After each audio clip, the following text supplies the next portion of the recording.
మైహూ ఆంధ్ర వాళ్ళ అనబోతున్నాడట చిరు. మనశంకర Varaprasad block buster తర్వాత Bobby direction లో మూవీ చేయబోతున్నారు. వాల్తేరు వీరయ్య మూవీతో హిట్ కొట్టిన ఈ జోడీ ఇప్పుడు మరో ఇంట్రెస్టింగ్ ప్రాజెక్టుతో రాబోతోంది. మూవీ స్టోరీ లైన్ ఇదే అంటూ వైరల్ అవుతున్న గాసిప్ ఒకటి ఫ్యాన్స్ లో క్యూరియాసిటీ క్రియేట్ చేస్తోంది. అంచనాలను పీక్స్ కు చేరుస్తోంది. మెగాస్టార్ చిరు, డైరెక్టర్ బాబీ కాంబినేషన్ లో మెగా 158 మూవీపై ఇప్పటికే భారీ అంచనాలు కనిపిస్తున్నాయి. వాల్తేరు వీరయ్య లాంటి భారీ బ్లాక్ బస్టర్ తర్వాత ఈ కాంబో మరోసారి చేతులు కలపడంతో మెగా అభిమానులు ఫుల్ ఖుషీలో ఉన్నారు.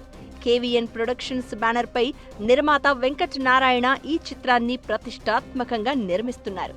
ఇప్పటికే మూవీ రెగ్యులర్ షూటింగ్ స్టార్ట్ కాగా ఫస్ట్ షెడ్యూల్లో కీలక టాకీ పార్ట్ను షూట్ చేస్తున్నారు.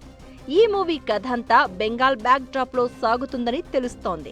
అయితే మెగాస్టార్ పాత్ర మాత్రం పూర్తిగా ఆంధ్ర రూట్స్ లో ఉంటుందట. ఆయన డైలాగ్ డెలివరీలో పక్కా ఆంధ్ర యాస వినిపించేలా బాబీ ప్రత్యేకంగా డిజైన్ చేస్తున్నాడని టాక్. మరో ఇంట్రెస్టింగ్ ఎలిమెంట్ ఏంటంటే ఈ పాత్రలో చిరంజీవి మాస్ ఎలిమెంట్స్ తో పాటు ఎమోషన్స్ కి కూడా పెద్దపీట వేస్తారని తెలుస్తోంది. బెంగాల్లో ఆంధ్ర వ్యక్తి ఎలా డామినేట్ చేస్తాడో, అతని బ్యాక్ స్టోరీ ఎలా ఉంటుందో అనే పాయింట్ చుట్టూ కథ తిరుగుతుందని టాక్. వాల్తేరు వీరయ్య సినిమాలో ఉన్నట్లే ఇందులోనూ mass, comedy, emotion perfect mix గా ఉండబోతోందని, ఫ్యాన్స్ కు ఫుల్ మీల్స్ మూవీ అవుతుందని ఇండస్ట్రీలో బలంగా ప్రచారం జరుగుతోంది.